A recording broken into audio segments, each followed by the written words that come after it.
آبرو لٹنے کا. میری ماں عزت کے چلے جانے کے بعد، آبرو کے چلے جانے کے بعد، جسم سے روح نکل جانے کے بعد اس کی کیا حیثیت باقی رہتی ہے؟ کیا ہو گیا ہے؟ کون سے سیریل نے تجھے تباہ کر دیا ہے؟ کون سی فلم نے تجھے تباہ کر دیا ہے؟ کون سے ڈرامے نے تجھے تباہ کر دیا ہے؟ کس ہیروئن کے پیچھے پڑ کر اپنی دنیا تباہ کر رہی ہے، اپنی آخرت تباہ کر رہی ہے؟ بے حیا بن کر تجھے کیا ملتا ہے؟ کون سا ایوارڈ ملنے والا ہے؟ کون سی میڈل بننے والی ہے؟ اللہ کے نبی صلی اللہ علیہ وسلم نے 1400 سال پہلے فرمایا لعن اللہ الناظر والمنظور الیہ، دیکھنے والے پر بھی خدا کی لعنت ہے، دکھانے والے پر بھی خدا کی لعنت ہے. میری ماں، ایک مرد اپنے پالتو کتے کے لیے، اپنی پالتو بلی کے لیے 100 گرام گوشت اور چھچڑے لے کر آتا ہے تو کھلے ماحول کے اندر لے کر نہیں لاتا، کالے کور میں لپیٹ کر پردے کے اندر لے کر آتا ہے کہ کہیں گلی کا کتا اس کے اندر منہ نہ ڈال دے، کہیں گلی کے چیل اس کے اندر منہ نہ مار دے. تو 100 گرام گوشت جو کتے کو کھلایا جاتا ہے، جو بلی کو چھچڑے کھلائے جاتے ہیں، ان کو پردہ کیا جاتا ہے. ماں، تیری عزت کعبے سے زیادہ بڑی ہے، حجر اسود سے زیادہ بڑی ہے. ماں، تیرے ماں بن کر تیرے قدموں کے نیچے اللہ نے جنت کو بچھا دیا ہے. تجھے بیوی بنا کر مرد کے آب ایمان کا حصہ بنا دیا ہے. تجھے بیٹی بنا کر ماں باپ کے جنت کا وسیلہ بنا دیا ہے. تجھے بہن بنا کر بھائی کے عزت آبرو کی حفاظت کا ذریعہ بنا دیا ہے.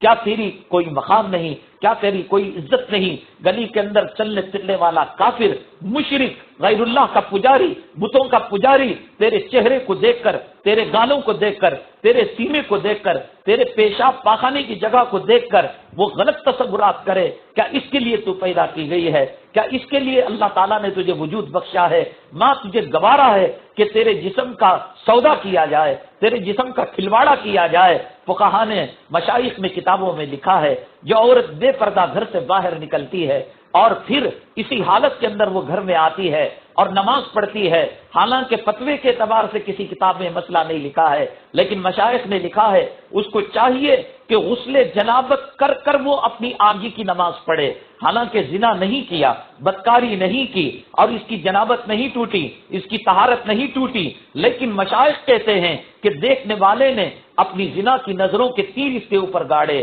دل کی خواہشات کے، زنا کے خواہشات کے تیر اس کے اوپر گاڑے، برے خواہشات کے تیر اس کے اوپر گاڑے.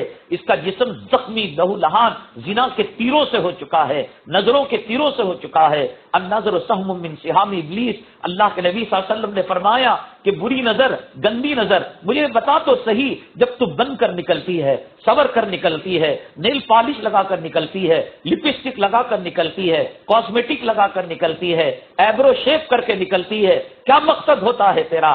اللہ کے نبی صلی اللہ علیہ وسلم نے فرمایا حدیث کے اندر کہ اگر خدا کے بعد کسی کا سجدہ کسی کو جائز ہوتا، حدیث قدسی میں فرمایا، اللہ فرماتے ہیں کہ میں عورت کو حکم دیتا کہ وہ خامن کے لیے سجدہ کرے. جس خامن کے لیے سجدے کی اجازت دوسرے نمبر پر تھی، اس کے سامنے برے کپڑوں کے ساتھ، پسینوں کے کپڑوں کے ساتھ، پیاز اور لہسن کی بدبو کے ساتھ اور غیروں کی محفل کے اندر جائے، شادی کی محفل کے اندر جائے، برتھ ڈے کی محفل کے اندر جائے، شاپنگ کمپلیکس جائے، شاپنگ مال جائے. بتا تو صحیح ماں، یہ نیل پالش لگانا کس لیے ہے؟ یہ لپسٹک لگانا کس لیے ہے؟ تیری شرم کو کیا ہو گیا؟ تیری غیرت کو کیا ہو گیا؟ تیری حیا کو کیا ہو گیا؟ جو اس قسم کی خاتون ہو اس کی کوکھ سے کون پیدا ہوگا؟ وقت کا ابو جہل پیدا ہوگا یا سلطان صلاح الدین پیدا ہوں گے؟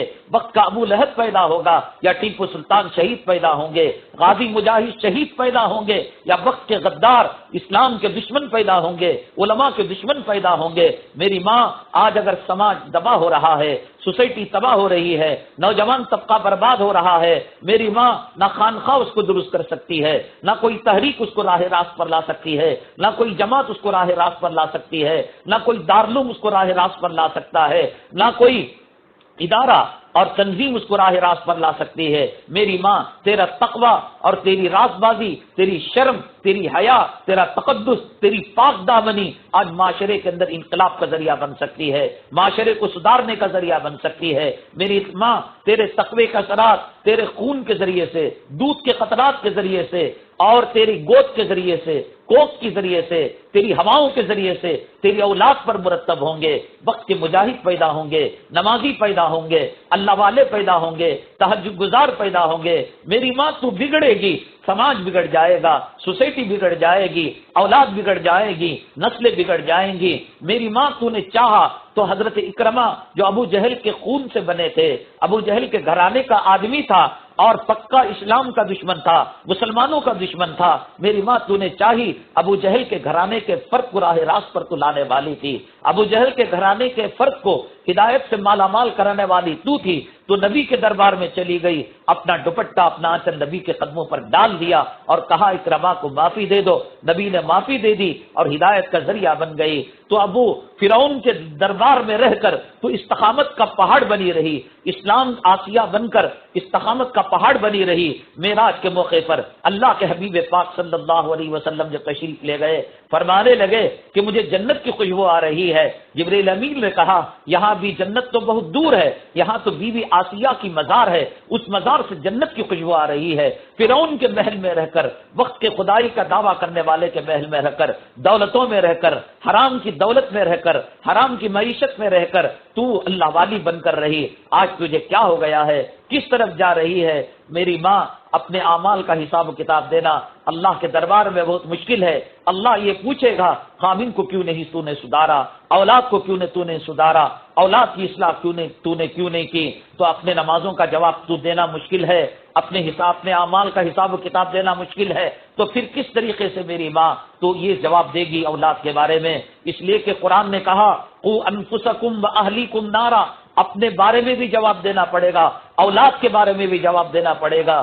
یہ نہیں کہ کھائے پیے، یہ نہیں شادی کروا دی، یہ نہیں کہ ڈگریاں دلوا دی، یہ نہیں کہ پراپرٹی دلوا دی، پراپرٹی کے بارے میں سوال نہیں ہوگا، ڈگریوں کے بارے میں سوال نہیں ہوگا، ٹھکریوں کے بارے میں سوال نہیں ہوگا، زمین جائیداد کے بارے میں سوال نہیں ہوگا، میری ماں سوال ہوگا، یہ سوال ہوگا کہ بچوں کو دین کیوں نہیں سکھایا، بچوں کو قرآن کیوں نہیں سکھایا، بچوں کو قرآن جو ہے سنتیں کیوں نہیں بتائیں؟ جس کو اپنے شرم و حیا کا پاس نہیں ہے، جس کو اپنی لباس کا پاس نہیں ہے، جس کو اپنی عفت اور پاک دامنی کا پاس نہیں ہے، وہ اولاد کا کیا خیال رکھے گی؟ میری ماں کل پتہ لگے گا کہ جب یہ اولاد قیامت کے دن یوں کہے گی ربنا آتیہم ضعفین من العذاب والعنہم لانا کبیرا، اللہ یہ میری ماں کو جہنم میں دگنا عذاب دینا، یہ میرے باپ کو دگنا عذاب دینا، جس کے لیے تو جان چھڑکا کرتی تھی، جس کے لیے تو راتوں کو جگا کرتی تھی، جس کے لیے تو محنت مشقت کیا کرتی تھی، میری ماں یہی بے حیا بچی، یہی بے حیا لڑکا،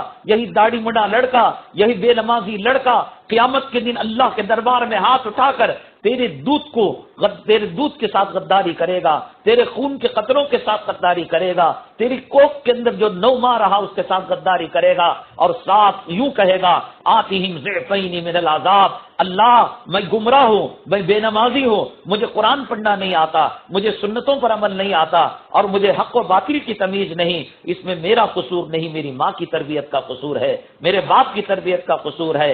اپنا دھونا مشکل ہے، پیغمبر نفسی نفسی کے حالت میں ہوں گے، میری ماں اولیاء نفسی نفسی کے حالت میں ہوں گے، حضرت ابراہیم اپنے باپ کو بچا نہیں پائیں گے، حضرت لوط اپنی بیوی کو بچا نہیں پائیں گے، حضرت نوح اپنے بیٹے کو بچا نہیں پائیں گے۔ میری ماں کیا تجھ میں طاقت ہے، قوت ہے کہ جب سورج ایک نیزے کے برابر قریب ہو جائے اور پسینے کے اندر آدمی شرابور ہو جائے، کوئی کسی کے کام نہ آئے، نہ بھائی بھائی کے، نہ بہن بھائی کے، نہ خامن بیوی کے، نہ بیوی خامن کے؟ میری ماں ایسے موقع پر یہ بچے یوں کہیں آتیہم ضعفین من العذاب، اللہ ان کو دگنا عذاب دینا۔ نہ تو خود قرآن پڑھتے تھے، نہ قرآن پڑھنے کی ہمیں تشکیل کیا کرتے تھے، ٹی وی دکھایا کرتے تھے، سیریل دکھایا کرتے تھے، کامنٹس کیا کرتے تھے کہ فلاں ولن نے یہ کام کیا، فلاں ہیرو نے یہ کام کیا، فلاں ہیروئن نے یہ کام کیا۔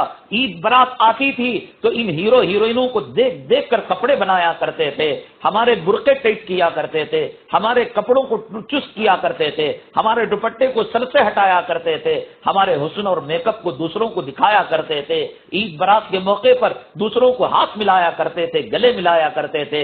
کیا کرو گی میری ماں؟ یہی اولاد گلے کا پھندا بن جائے، اجدا بن جائے، ناگن بن جائے، اور یہ کہے آتیہم ضعفین من العذاب، اللہ جو عذاب ہمیں دے رہا ہے اس سے دگنا قسم کا عذاب دینا، تو پھر کیا ہوگا؟ کون بچانے والا ہوگا؟ میری مائیں اور بہنیں، میں یہ عرض کر رہا تھا، حضرت فاطمہ الزہرا رضی اللہ تعالی عنہ، سر کے بال کو اولاد نے نہیں دیکھا، جسم کے کپڑوں کو سورج نے نہیں دیکھا، چاند نے نہیں دیکھا، رات کی تنہائی کے اندر تاریکی کے اندر بند کمرے کے اندر اس کو سکھاتی تھی، صبح ہونے سے پہلے اس جوڑے کو پہن لیا کرتے تھے۔ اتنی شرم و حیا اللہ تبارک تعالیٰ نے ان کا